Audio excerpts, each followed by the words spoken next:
You know how to push his buttons, my mother whispered, while I sat on the bathroom floor at 14, pressing a cold washcloth to my ribs.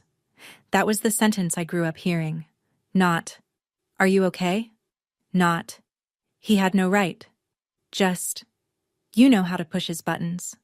Like the bruises were a choice I made. For 18 years, every time my father hit me, my mother waited until he left the room and said some version of that line. And for 18 years, I believed her. I believed I was the problem. The day I moved out, she called and told me I was destroying the family. I said, "You watched him destroy me for 18 years and said nothing." She hung up. 6 months of silence. Then she called again, crying. And she said something I never expected to hear from her. It wasn't an apology, it was bigger than that. And it changed everything. Before I go on, if this story resonates with you, please take a moment to like and subscribe, but only if you genuinely connect with what I'm about to tell you. Drop a comment and let me know where you're watching from and what time it is where you are. My name is Megan. I'm 24. I'm a nurse at a small community hospital in Ohio. Now let me take you back to the summer I turned 14. The summer I finally understood that my mother was never going to protect me. If you drove past our house on Maple Ridge Lane, you'd think you were looking at the most American family on the block. White colonial with black shutters. A lawn so even it looked like Richard Moore mowed it with a ruler. Which, honestly, he might have. There was always a flag on the porch, always a wreath on the door that matched the season, and always a Ford F-250 in the driveway, washed every Saturday morning before anyone else on the street was awake. My father was a deacon at Grace Baptist Church. He owned a small construction company, about 15 guys, mostly commercial renovations and municipal contracts. He coached Little League for 3 years, not because he loved baseball, but because the parents on the bleachers were the same people who sat on the town zoning board. Everything Richard Moore did had an audience, and every audience had a purpose. My mother, Linda, was the woman who always showed up to potluck with a warm casserole and a cardigan buttoned to the collar. Hair pinned, smile soft, voice low. She called every man sir and every woman sweetheart. And if you'd asked anyone in town to describe her, they would have said, devoted wife, good Christian woman. And then there was me, the quiet girl in the third pew every Sunday, sitting between my parents with my hands folded on my lap, wearing long sleeves in July. Nobody asked why. Not once. Not the Sunday school teachers, not the neighbors, not the women who told my mother what a beautiful family she had. Nobody looked past the flag on the porch, or the mowed lawn, or my father's handshake. Firm enough to make men respect him, gentle enough to fool everyone else. If you'd driven past our house, you would have been wrong about us. Everyone was. The first time I remember it clearly, I was 10. I'd forgotten to wash the dishes after dinner. Not refused. Forgotten. I was doing homework at the kitchen table and the plates were still in the sink when my father came back from the garage. He didn't yell. That's what people never understand. Richard Moore didn't raise his voice. He pulled his chair back from the table slowly, set both hands flat on the wood, and said, in that low, even tone that still makes my spine lock, "Come here." The bedroom door closed. What happened behind it? I'm not going to describe. I'll just tell you that the next morning, I counted 3 bruises below my ribs on the left side, and I learned to wash the dishes before I sat down to do anything else. What I remember most isn't the pain. It's what came after. My mother walked into my room maybe 20 minutes later after his truck pulled out of the driveway. She sat on the edge of my bed. She didn't look at the bruises. She looked at my face, and she whispered, "You know Daddy doesn't like dirty dishes. Why do you keep pushing him?" Like I had pressed a button. Like what happened to me was a natural consequence of my own carelessness. I was 10. My brother Ethan was 4 at the time. He was in the living room watching cartoons while it happened. My father never touched him. Not once, back then. Ethan was the son, the one who carried the name, the one my father called Buddy, and took to job sites on Saturdays. I used to think the difference between us was simple. Ethan was good, and I was the problem. It took me 14 more years to understand that wasn't true. By the time I was 14, I'd been to the emergency room 3 times. Each visit had the same script. My mother drove. My father came along. Calm, concerned, his hand resting on my shoulder like a father in a Hallmark movie. "She's so clumsy," Linda told the intake nurse, "always running around, never looking where she's going." And she'd laugh, that soft practiced laugh. And the nurse would smile back. Because why wouldn't she? The man standing next to us was a church deacon. He coached Little League. He smelled like Old Spice and fresh sawdust. The third visit, though, I remember the doctor pausing. She looked at my arm, then at my chart, then at me. I could feel her question before she asked it. "Is someone hurting you?" My father's hand tightened on my shoulder. Not hard enough for the doctor to see, just hard enough for me to feel. "She fell down the stairs again," he said and smiled. "I keep telling her, no running in socks." The doctor wrote something in the chart. I found out years later what it said. Recurrent injuries inconsistent with stated mechanism. Recommend CPS follow-up. But CPS never came. In a town where Richard Moore had shaken hands with everyone from the fire chief to the county clerk, a note in a chart was just a note in a chart. I didn't know it then, but that chart, those 5 visits, each one documented with dates, descriptions, and a doctor's observations, was sitting in a medical record system, waiting. Not for a lawyer, not for a courtroom. Just for the day I'd be old enough, and informed enough, to ask for it. That day was still 10 years away. But the paper trail had already begun. At 16, I got a part-time job at the pharmacy on Grant Street. I didn't ask my father's permission. I asked my school counselor to sign the work permit, told him it was for college savings, and started bagging prescriptions 3 afternoons a week at $9.25 an hour. My father found out within a week. He didn't like it. Not because he cared about my schedule, but because a girl with her own paycheck is a girl with options, and Richard Moore did not raise his children to have options he didn't control. "No daughter of mine needs to work," he said at dinner. His voice was pleasant. His eyes weren't. "People will think I can't provide." I kept the job. I kept every dollar in a shoebox under my bed, tucked behind a stack of old textbooks. By the end of 6 months, I had $412, enough for a security deposit on the smallest apartment in the county, if I ever needed one. My mother saw the shoebox once. I came home and found her standing in my room, staring at it on my desk like it was a grenade. She didn't say anything. She just looked at me with this expression I couldn't decode. Part fear, part something else. Envy, maybe, or recognition. Like she was looking at a version of herself that had made a different choice at 22. Then my father found it. He took every dollar, counted it at the kitchen table in front of me, folded the bills into his wallet, and said, "Money earned under my roof belongs to this household." I didn't cry that night. I lay in bed, staring at the ceiling, and I started hiding cash inside a tampon box in the bathroom cabinet, and I started counting days. At 17, I had saved enough for a deposit and first month's rent on a studio apartment 2 towns over. I'd been accepted into the nursing program at the community college. I applied without telling anyone, used the school library computer, and had the acceptance letter sent to a P.O. box I'd rented for $11 a month. But mail is a fragile thing in a house where one person controls everything. The day the second copy of my financial aid summary arrived, the one I'd accidentally had sent to the house, my father was the one who opened the mailbox. He brought the envelope to dinner, set it next to the salt shaker. Didn't mention it until we were all seated, forks in hand, steam rising from the mashed potatoes my mother had spent an hour making. "What's this?" he asked. His voice was conversational, almost curious. I looked at the envelope.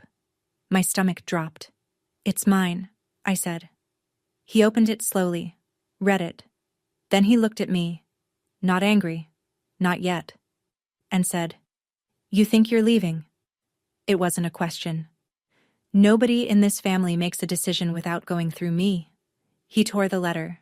Slowly. One clean rip down the middle, then another. 4 pieces, laid neatly beside his plate like a place setting. My mother cut her meat. Ethan, 11, small for his age, stared at his plate. Nobody spoke. After dinner, I went to my room and called the admissions office from under my blanket. "I need a replacement copy," I whispered. The original was damaged. The woman on the other end paused, then gently, "We'll send a new one to whatever address you'd like, sweetheart." I gave her the P.O. box number. I left on my 18th birthday. My father was at a job site. I'd checked his schedule the night before. A commercial renovation 40 minutes away. Wouldn't be back until 6. My mother was in the kitchen. I had 2 suitcases, a backpack, and my friend Rachel's Honda idling at the curb. I carried the first suitcase down the stairs and my mother didn't turn around. She was standing at the counter, her back to me, washing a dish that was already clean. "If you leave," she said, "who's going to help me with dinner?" It wasn't really about dinner. I know that now. It was the only way Linda Moore knew how to say please don't go without admitting why she needed me to stay. If I was in the house, I was the lightning rod. If I left, the lightning would have to land somewhere else. I set the suitcase by the door and walked to Ethan's room. He was sitting on his bed, 12 years old, trying not to cry. I knelt in front of him and held both his hands. "I'm going to come back for you," I said. "I promise." He nodded. He didn't ask me to stay. Even at 12, he understood that staying meant something worse than missing me. I hugged him, picked up my bags, walked to the front door. My mother never turned around, but when I got to Rachel's car and looked back at the house, just once, I saw her standing behind the living room curtain, one hand pressed flat against the glass, watching. For 1 second, the curtain stayed open. Then it fell. That was the last time I saw my mother for 6 months. 3 weeks after I left, I was sitting on the floor of my studio apartment, mattress on the ground, 1 lamp from Goodwill, curtains I'd bought at the IKEA clearance rack for $7. And for the first time in my life, I noticed something. Silence. Not the kind of silence that comes before a door slams, the kind that just exists. Peaceful. Ordinary. Then my phone rang. My mother's name on the screen. I almost didn't answer. But some part of me, the part that had spent 18 years hoping she'd choose me, picked up. She didn't ask how I was. Didn't ask about the apartment, the job, the program. She went straight to it. "Your father isn't eating. He's not sleeping. The house feels wrong without you." A pause. Then, "You're destroying this family, Megan. Do you know what people at church are saying?" I sat there, phone pressed to my ear, and I felt something shift. Not anger exactly. Something quieter. Clarity. "You watched him destroy me for 18 years and said nothing," I said. "Don't call me to say I'm the one breaking things." Silence. Not the good kind. Then a click. She hung up. I set the phone on the floor beside me, leaned my head against the wall, stared at the water stain on the ceiling. It looked like a map of somewhere I'd never been. I didn't cry. I think I'd used up all my crying somewhere between age 10 and 17, and there was nothing left. Just a hollow, ringing quiet. I thought she'd call back. That night, the next day, that week. She didn't. 6 months of nothing.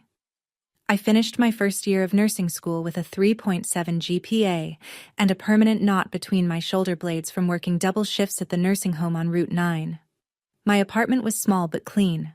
A succulent on the windowsill, a secondhand bookshelf, scrubs drying on a rack by the radiator.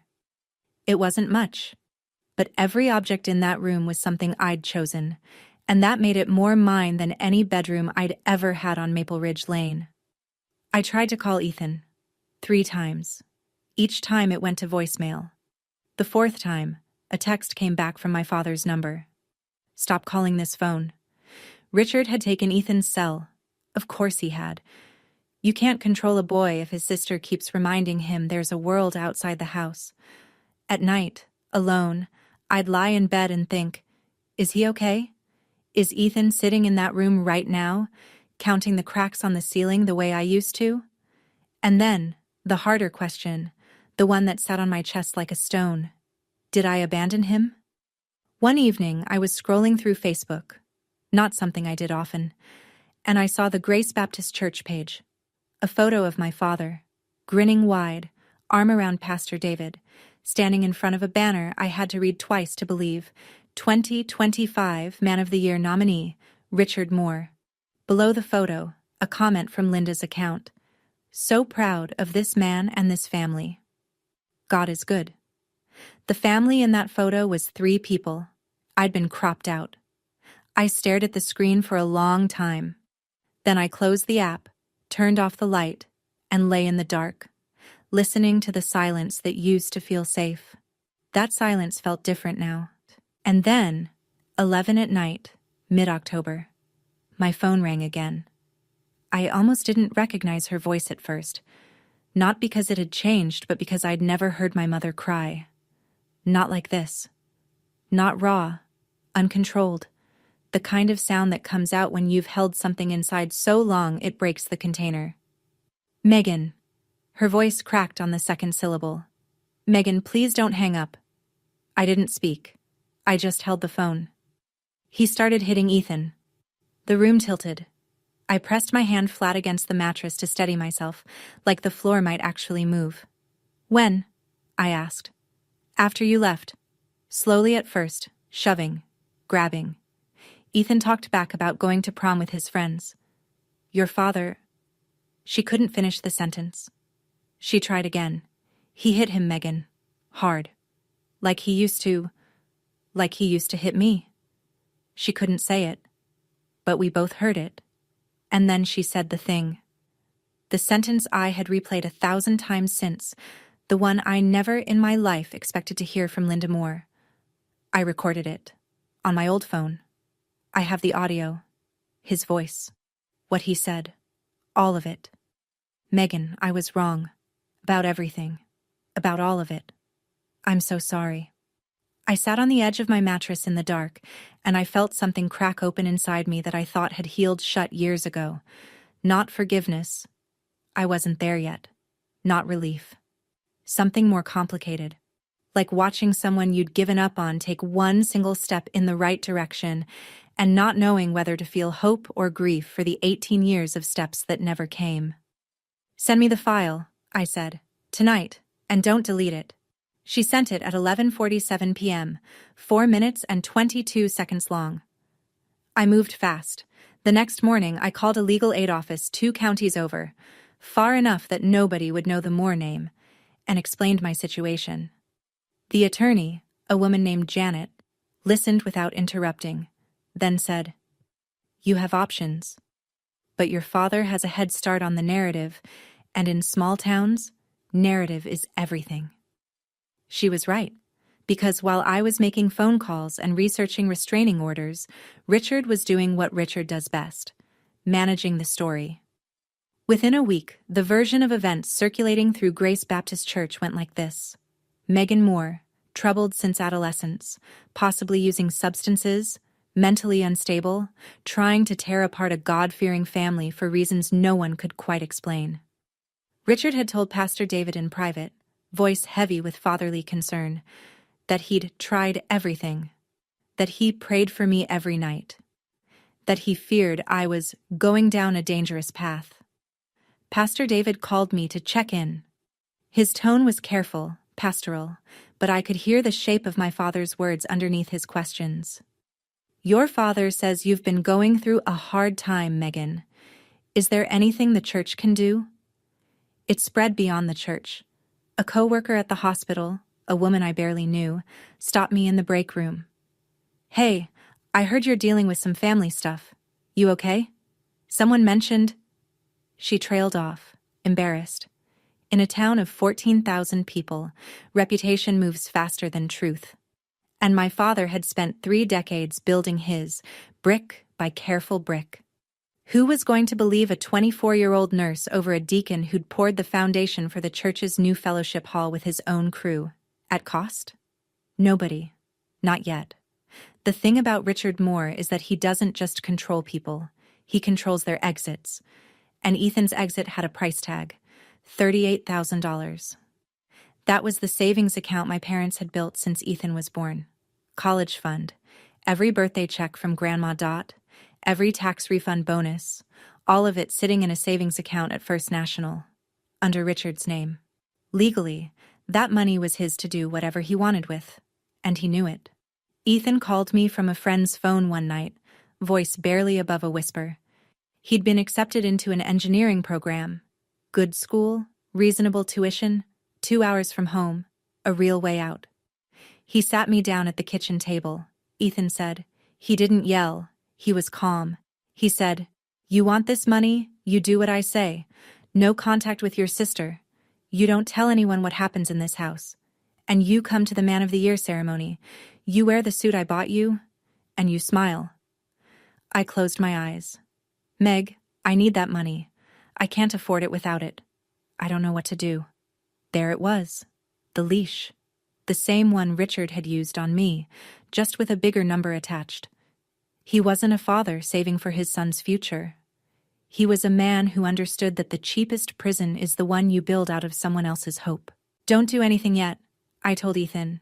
"Don't agree. Don't refuse. Just wait." After I hung up, I sat at my kitchen table with a legal pad and wrote 3 things. 1. ER records, my right to request them. 2.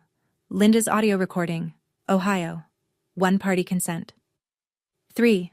I needed a stage, and Richard had just built me one. 2 days later, my phone rang.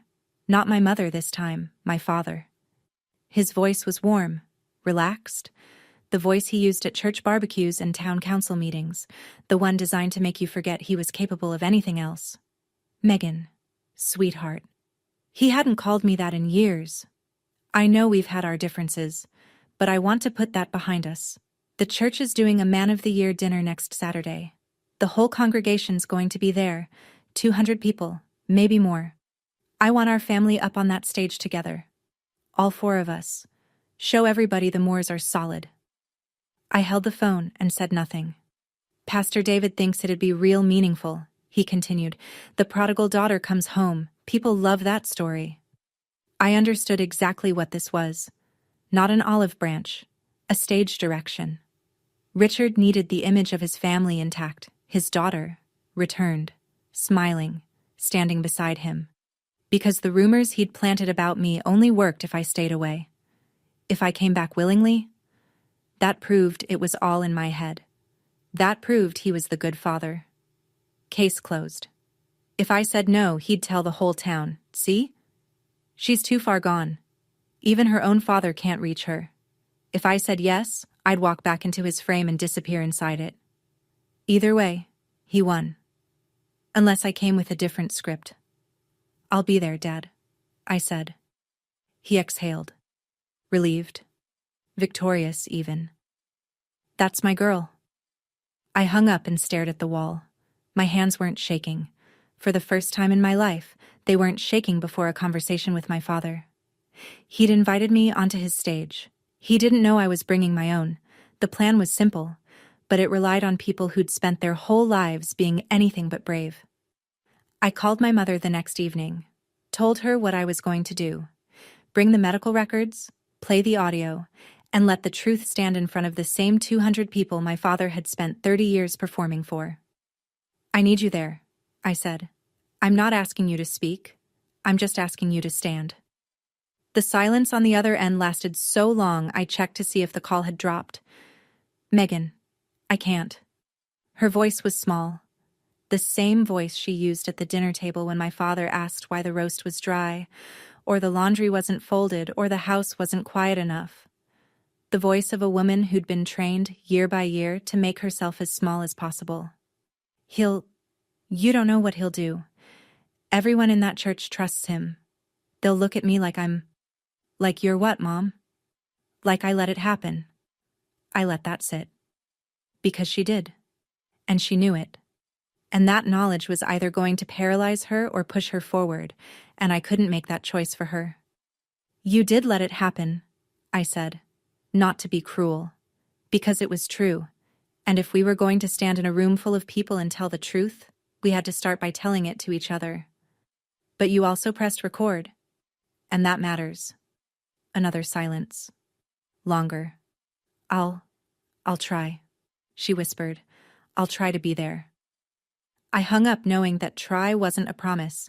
My entire plan depended on a woman who'd spent 28 years learning how to disappear, and I was asking her to be visible. The next morning, I drove to the county hospital where I'd been taken 5 times before the age of 16. I knew the building. I knew the system. I was a nurse. I'd spent 2 years working inside healthcare records infrastructure, and I knew one thing with absolute certainty. Under HIPAA, every patient has the legal right to request their own medical records. No court order needed. No lawyer required. Just a signed authorization form and valid ID. The Health Information Management Office was in the basement. Fluorescent lights, beige carpet, a desk stacked with file boxes. The woman behind it was in her 60s, reading glasses on a chain, name tag that said, Barb. I need copies of my records, I said. Emergency department visits. All of them. She looked at my ID, typed my name, and paused. Then she took off her glasses and looked at me. Really looked. The way nobody in this town had looked at me when I was 10, or 12, or 14. I remember your name, she said quietly. 5 ER visits before you turned 16. I always wondered what happened to you. I didn't answer that. I didn't need to. Standard processing is 7 to 10 business days, she said. The dinner you're talking about, the one at Grace Baptist? I hadn't told her about the dinner. She shook her head slightly. Small town, honey. Everybody knows about that dinner. She turned back to her computer. I'll have these ready by Thursday. Thursday was 2 days before the ceremony. I walked out with a receipt and a timeline. The records would show 5 visits, 3 with the same notation. Injuries inconsistent with accidental mechanism. 1 with a recommendation for CPS follow-up that never happened. Paper has a long memory, even when people choose to forget. 2 days before the ceremony, Richard Moore threw a barbecue. I heard about it from Ethan, who whispered into his friend's phone from the backyard while my father stood at the grill, holding court. A dozen men from the church, elders, deacons, committee chairs, eating pulled pork and laughing at Richard's jokes in the same backyard where, 6 weeks earlier, he'd grabbed Ethan by the collar hard enough to tear the stitching. He's telling everyone you're coming home, Ethan whispered. He keeps saying, my daughter's finally coming back. Thank the Lord. They're all congratulating him. That evening, I opened Facebook.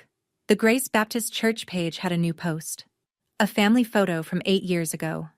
Me at 16, Ethan at 10, Linda in the middle, Richard's arm around all of us, everyone smiling. The caption read, Family is everything, through thick and thin. God is good. 87 likes, 22 comments, hearts, prayer emojis. What a blessing. Pastor David called me that night. Megan, your father is so happy you agreed to come. I think this could be a real turning point for your family. The congregation is looking forward to seeing you all together. I listened. I thanked him. I hung up.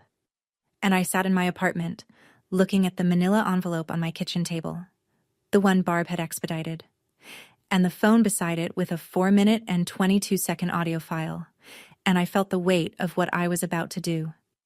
Richard Moore had spent the entire week turning his Man of the Year ceremony into a redemption story. The wayward daughter returns. The family heals. The patriarch's love conquers all. Everyone claps. He'd written the script, cast the roles, built the stage. He just forgot that I'd learned to read. The night before the ceremony, I almost didn't go through with it. I sat at my kitchen table past midnight staring at the records. 5 ER visits, typed out in clinical language, dates, descriptions, the doctor's careful notations. Next to them, my phone, loaded with 4 minutes and 22 seconds of my father's voice doing exactly what he'd done my entire childhood, only this time to his son. And I thought, what if I'm wrong? Not wrong about the facts. Those were printed in black and white. But wrong about the outcome. What if I stood up in that room and 200 people looked at me the way they'd looked at me my whole life. Like I was the problem? My phone buzzed. Ethan, calling from his friend's phone again. Meg. His voice was barely a whisper. Dad made me try on the suit tonight. He said if I say one wrong word tomorrow, he's pulling every dollar from the account. A pause. He measured my tie, Meg. He actually stood there and measured my tie with a ruler to make sure it was straight. I closed my eyes. I can't do this anymore, he said. I can't sit up there and smile. I can't pretend we're okay. Because we're not okay. We haven't been okay my whole life. And in his voice, I heard myself. 14, sitting on a bathroom floor. 16, hiding cash in a tampon box. 18, walking out a door and not looking back. Except I did look back. And the curtain fell. You won't have to smile tomorrow, I said. I promise. I wasn't going to the ceremony for revenge. I was going because I'd made a promise to a 12-year-old boy 6 years ago, and I was not going to break it. Saturday morning. I laid everything out on the kitchen table. The manila envelope. 5 pages of medical records. Each one stamped with the hospital's seal. Dates ranging from age 9 to 15. Clinical language that said what no one in my family ever would. My phone, fully charged. Linda's audio file synced and tested. A small Bluetooth speaker, the portable kind, the size of a coffee cup, tucked into my bag. I called Janet at Legal Aid one last time. If I play a recording that my mother made in her own home, in front of a public gathering, am I breaking any laws? Ohio is a one-party consent state, she said. Your mother made the recording. She consented. It's legal. And if I share my own medical records publicly? They're your records, Megan. You can do whatever you want with them. I exhaled. I chose my clothes carefully. A plain white button-up shirt, black slacks, flat shoes. No jewelry, no makeup beyond what I'd wear to a shift at the hospital. I wanted to look exactly like what I was. A 24-year-old nurse who works 60 hours a week and pays her own rent. Not the troubled daughter my father had described. Not a victim performing grief. Just a woman telling the truth in clean, simple clothes. I called my mother one final time. Mom, you don't have to say anything. You just have to be there. But if you want to speak, you speak. Her breathing was uneven. Okay. Okay, you'll be there, or okay, you'll try. A long pause. I'll be there. I slid the envelope into my bag, zipped it shut, picked up my keys. The ceremony started at 6. It was noon. 6 more hours of silence. And then, for the first time, I was going to break it. At 2 in the afternoon, my phone rang. Grandma Dot calling from the road. I'm an hour out, she said. Her voice had that steel and gravel quality it always had. 72 years old, widowed, lived alone in a 2-bedroom house outside Columbus, and still the only person in my family who'd ever called things by their real names. Dorothy Jennings had tried to save us once before. When I was 8, she'd come for a weekend visit. I was wearing a t-shirt, rare for me, even then, and when I reached up to grab a glass from the cabinet, the sleeve pulled back, and she saw the bruises. She didn't say anything to me. She went straight to my mother. I was in the next room. I heard everything. Linda, what happened to that child's arm? She fell, Mom. She's clumsy. Linda, I gave birth to you. Don't lie to me. My mother cried. But she didn't leave. Dot called CPS herself. A caseworker came, asked some questions, and left. My father handled it. The same way he handled the ER reports, the same way he handled everything. With handshakes, with charm, with the quiet machinery of a man who knows everyone in a small town. After that, Dot was no longer welcome at the house on Maple Ridge. 16 years later, she was driving 2 hours on a Saturday afternoon to sit in a folding chair at the back of a church fellowship hall and watch her granddaughter do what she couldn't. I've waited 16 years for someone to do what I didn't have the power to do, she said over the phone, her voice steady. I will be in that room, Megan. Whatever happens, I will be there. I told her I loved her. She told me to drive safe. That was enough. The fellowship hall at Grace Baptist Church smelled like carnations and lemon polish. Round tables draped in white linen, paper programs at each seat, gold lettering, a cross at the top, and in the center, Man of the Year Award, honoring Richard Moore. A podium at the front with a microphone, flanked by 2 flower arrangements and a banner that must have cost $300. The banner read, Faith, Family, Service. I almost laughed. 200 people filled the room. Church elders, their wives, families from the congregation, business associates, a few local officials. The kind of crowd that runs a small town, not by law, but by handshake. My father knew every person in that room. He'd built a deck for one, donated materials for another's garage, sponsored a third's daughter on a mission trip. Every favor was an investment, and tonight was his dividend. Richard stood near the front table in a navy suit, red tie, gold cufflinks that caught the light when he gestured, which he did often, because Richard Moore speaks with his whole body when there's an audience. Linda stood beside him in a pale floral dress, hands clasped in front of her, eyes lowered. Ethan sat stiffly in a chair that looked like it might swallow him, wearing a suit he clearly hadn't picked out, his tie measured to military precision. I walked in at 6:15, alone.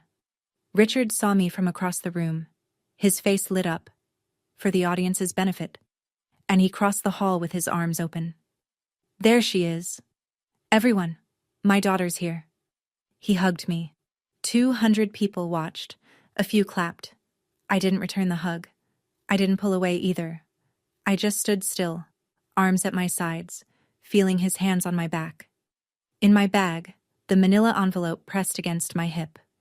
Dot sat at a table in the back, watching. At 7 o'clock, Pastor David stepped to the podium. Tonight we honor a man who has served this church and this community with unwavering dedication. A man of faith, a man of family, a man whose hands have literally built the walls around us. Laughter, applause. Please welcome our Man of the Year, Richard Moore. Standing ovation. 200 people on their feet. My father walked to the podium the way he walked into every room, shoulders square, chin up, eyes sweeping the crowd like a man surveying land he owned. He gripped the podium and smiled. Thank you, Pastor David. Thank you, Grace Baptist.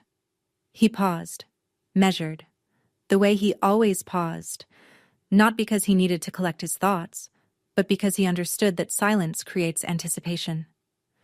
This past year has tested my family. Some of you know, my daughter and I had a rough patch. A sympathetic murmur from the crowd. But she's here tonight. He looked at me. Because that's what family does. We come home. More applause. A woman at the table next to mine whispered, "Bless his heart." Then he said it. "Megan, come on up here, sweetheart. Stand with your old man." 200 faces turned to me. The weight of expectation, social, communal, religious, pressed in from every direction. If I stayed seated, I was the ungrateful daughter. If I went up and played along, I was his prop. I stood, picked up my bag, walked to the stage. Richard beamed. He put his arm around my shoulder, the same shoulder he'd gripped in the ER a decade ago, and squeezed. I looked at his hand, then I reached up and gently moved it off. Not violently, not dramatically. I just took his hand and placed it back at his side. The room went quiet, and I saw it in his eyes, for the first time in my life. Fear. I stepped to the microphone. Thank you, Pastor David, for letting me stand here tonight. My voice was steady. I'd practiced this in my apartment 3 times. Not the words, just the steadiness. My father said I've been going through a hard time. He's right. I have, but not for the reasons he told you. Richard moved toward the microphone. Megan, that's enough. I stepped to the side out of his reach and kept going. I was admitted to the county emergency room 5 times before I turned 16. Every time, my parents told the doctors I'd fallen. Every time, the medical staff documented something different. I unzipped my bag and pulled out the manila envelope, Set it on the podium, open, the hospital stamp visible. These are my medical records, my own records, which I have every legal right to share. They describe, and I'm quoting, recurrent injuries inconsistent with stated mechanism. On one visit, the attending physician recommended a Child Protective Services follow-up. It never happened. Silence. Not the comfortable kind, the kind where 200 people realize they're holding their breath. Richard's face had gone white. His mouth opened, but nothing came out. For a man who'd built his entire life around controlling the room had just slipped out from under him. These records are right here, I said, on this podium. I'm not asking anyone to take my word for it. I'm asking you to read. A woman in the second row pressed her hand to her mouth. An older man I recognized from the deacon board leaned forward in his chair, staring at the podium like he was seeing it for the first time. Richard found his voice. She's lying. She's been unstable for years. I told you all. I didn't argue. I just opened the envelope and fanned the pages across the podium. Read, I said. Richard pivoted to Pastor David, who was standing at the side of the stage with his hands frozen at his waist. David, this is a family matter. We don't need to. There's one more thing, I said. I took my phone from my bag and set the Bluetooth speaker on the podium. My hands were calm. I'd checked the volume twice in the parking lot. I pressed play. The sound that filled the fellowship hall was unmistakable.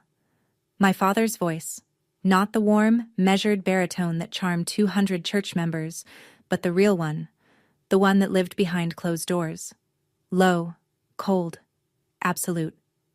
You talk back to me one more time. A sharp sound. Something hitting something.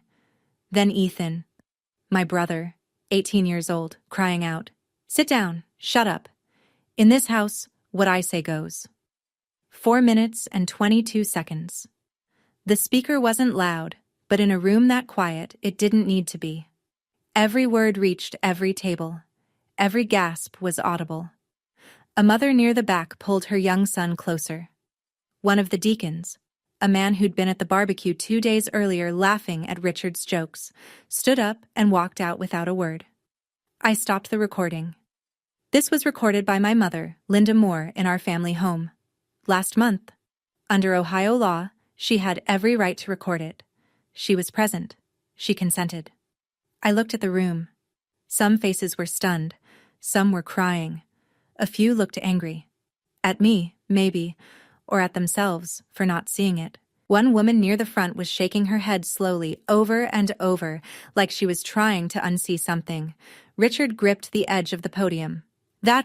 You can't, that's private, that's my family. It stopped being private, I said, when it left bruises. A chair scraped at the back of the room. My grandmother stood up. 72 years old, gray cardigan, no-nonsense flats, the kind of woman who irons her napkins and doesn't suffer fools. She didn't walk to the stage. She didn't need to. Her voice carried. My name is Dorothy Jennings. I'm Linda's mother. 16 years ago, I saw bruises on my granddaughter's arms and I called Child Protective Services. Nobody followed up. Because Richard Moore knows everybody in this town, and everybody in this town wanted to believe the lawn was as perfect as it looked. She paused, looked around the room, slowly, deliberately, making eye contact with people she'd known for decades. You all shook his hand every Sunday, I don't blame you, but now you know. She sat down. And then Ethan stood. My brother, 18, thin, still wearing the suit Richard had picked out, and the tie Richard had measured, rose from his chair with his hands trembling at his sides. The room turned to him. I'm Ethan, he said. His voice shook, but he didn't stop. I'm 18, and my dad hits me. My sister is telling the truth. He didn't elaborate. He didn't need to. He sat back down, and I saw his hands gripping his knees under the table, white-knuckled, holding himself together. Then Linda stood. My mother, who had spent 28 years sitting, standing, walking, breathing within the perimeter of what Richard Moore allowed, stood up in the third row of a church fellowship hall in front of 200 people and said 6 words. I was silent too long. She's right. Then she pressed her hands to her face and cried, 3 people, 3 generations, and a room full of witnesses who could never unhear what they'd just heard. Pastor David stepped forward. He stood at the side of the stage for a long moment, his hand on the back of a chair, looking at the floor. When he looked up, his face carried something I hadn't expected. Not shock, but shame. The quiet, specific shame of a man realizing he'd been standing 3 feet from the truth and looking the other way. Richard, he said. His voice was level, but the warmth was gone. I need to speak with the deacon board. Right now. Richard tried once more. He reached for David's arm, dropped his voice to that intimate, reasonable murmur he'd perfected, the one that had diffused every inconvenient question for 30 years. David, listen to me. This is a misunderstanding. My family's going through a rough... Richard, Pastor David pulled his arm back. Not right now. The room shifted. Not all at once. Not a movie-style moment where everyone stands and claps. It was slower than that, and messier. Some people stared at their plates. Some whispered to each other.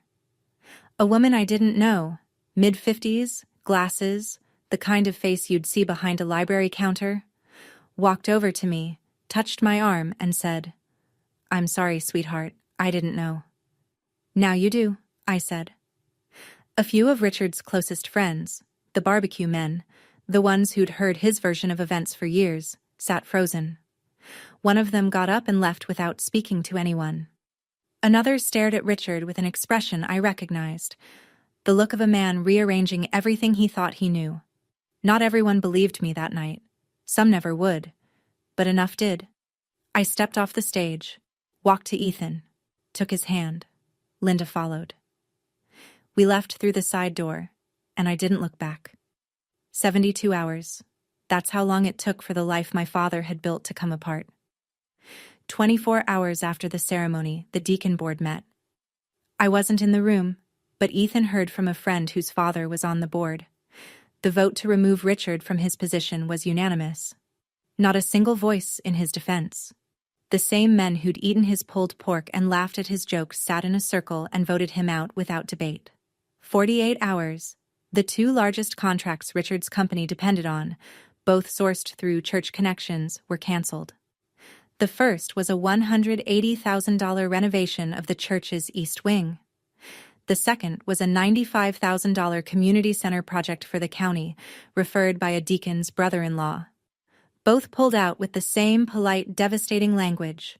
We feel it's best to go in a different direction at this time. 72 hours. I drove Linda and Ethan to the county courthouse.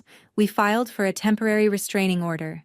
The petition included my medical records, the audio recording, and a sworn statement from Ethan. The judge reviewed it in chambers. Not a dramatic courtroom scene, just a tired woman in a small office reading through pages and listening to 4 minutes of audio on her laptop speakers. She granted the order before lunch. Richard Moore was barred from coming within 100 yards of his wife, his daughter, and his son. He was ordered to vacate the house on Maple Ridge Lane. The house, it turned out, had both their names on the deed. Linda had been on the title since they purchased it in 1998. Richard had acted like he owned it alone for 26 years. He didn't. He packed 2 bags and moved into a rental on the other side of town. The lawn on Maple Ridge was already getting long. The day after the restraining order was granted, Richard walked into First National Bank and withdrew every dollar from Ethan's savings account. $38,000. Gone before the teller finished counting. He thought it was a punishment. One final act of control. If he couldn't own his family, he'd make sure his son paid for leaving. But Grandma Dot had planned for that.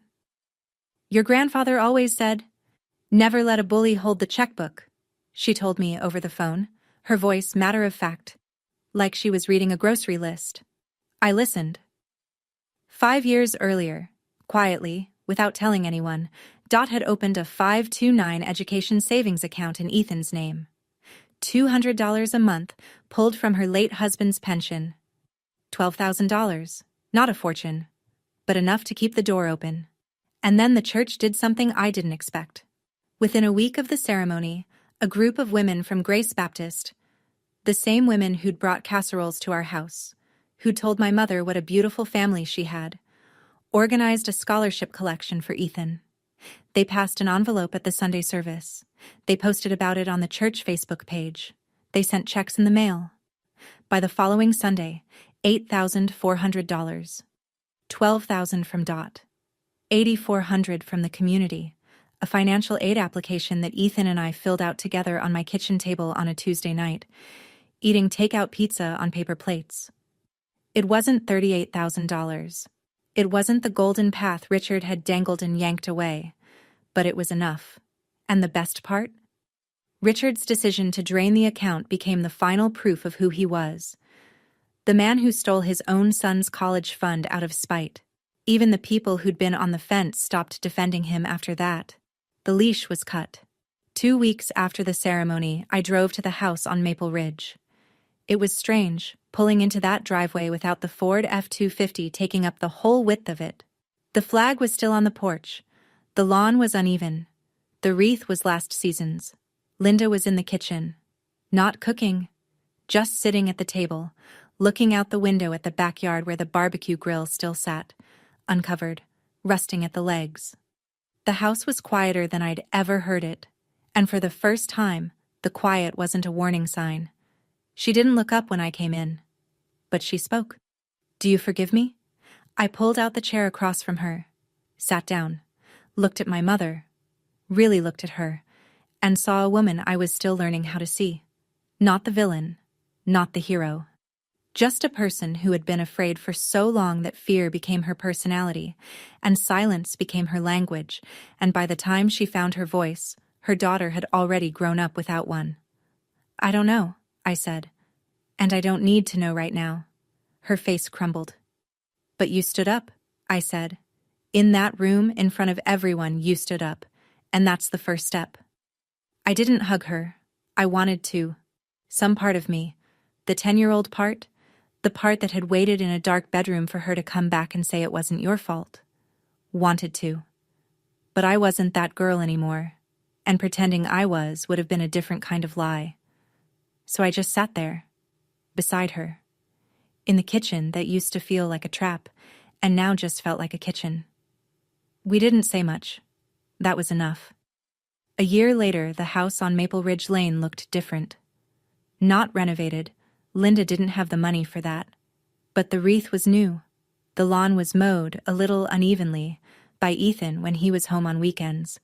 And the refrigerator, the same white Kenmore that had held my father's beer and my mother's leftovers for 20 years, now had a photo of Ethan on it, grinning in a college sweatshirt standing next to a girl I hadn't met yet. My photo was up there, too. A selfie I'd sent Linda, me in my scrubs after a 12-hour shift, tired but smiling. She'd printed it at the CVS and stuck it next to Ethan's with a daisy magnet. It was the first time a picture of me had been on that refrigerator. I was 25. Ethan was doing okay. Not Harvard, not the grand plan Richard had weaponized. A solid community college near Dot's house, engineering track, a part-time job at a hardware store that gave him an employee discount on tools he actually wanted. He called me every Thursday. We mostly talked about nothing. It was the best part of my week. Linda was in therapy. She'd gotten her driver's license, her first, at 50 years old. The day she passed the test, she sent me a photo of herself holding the card, and her smile was the most genuine expression I'd ever seen on her face. We met every other week for coffee. Some visits were good, some were quiet, some were hard. But they existed, and that was more than I'd had for 18 years. Richard lived alone in a one-bedroom rental across town. He'd lost the deacon seat, the contracts, the house, and the story he'd told himself about who he was. Some people still believed him, but fewer every month. He never apologized. I stopped waiting for him to. I'm not telling you this story to teach you something. I'm not a therapist. I'm not a life coach. I'm a nurse who works 60 hours a week and owns one nice pair of shoes. I'm telling you because for 18 years I thought I was the problem. I thought that if I were quieter, softer, more careful, if I could just stop pushing his buttons, my father would stop hurting me. And the person who should have told me that wasn't true was standing right there the whole time, whispering the opposite. So if anyone listening to this right now is sitting in a room where someone keeps telling you that you're the reason things are broken, you're not. You were never the reason. Silence isn't loyalty. Leaving isn't betrayal. And you never owe your image to someone who shattered yours. My mother was wrong for 18 years. But she was right once, the night she pressed record. And that one act of truth, late as it was, changed the course of 3 lives. I don't know if I'll ever fully forgive her. Forgiveness isn't a light switch. It's not something you decide once and it's done. It's more like physical therapy. Some days you make progress. Some days it hurts more than the day before. And you show up anyway because the alternative is staying broken. My name is Megan. I'm 25 now. I still live in that studio apartment. I still have the IKEA curtains. And for the first time in my life, I don't flinch when my phone rings. That's enough. Thank you for staying until the end. If this story touched you, like and subscribe. It helps more people hear it. And if you've got a story of your own, the comments are open. No judgment here. If you want to hear more, check the link in the description. Another story about boundaries, family, and the things that paper remembers when people choose to forget. I'll see you in the next one.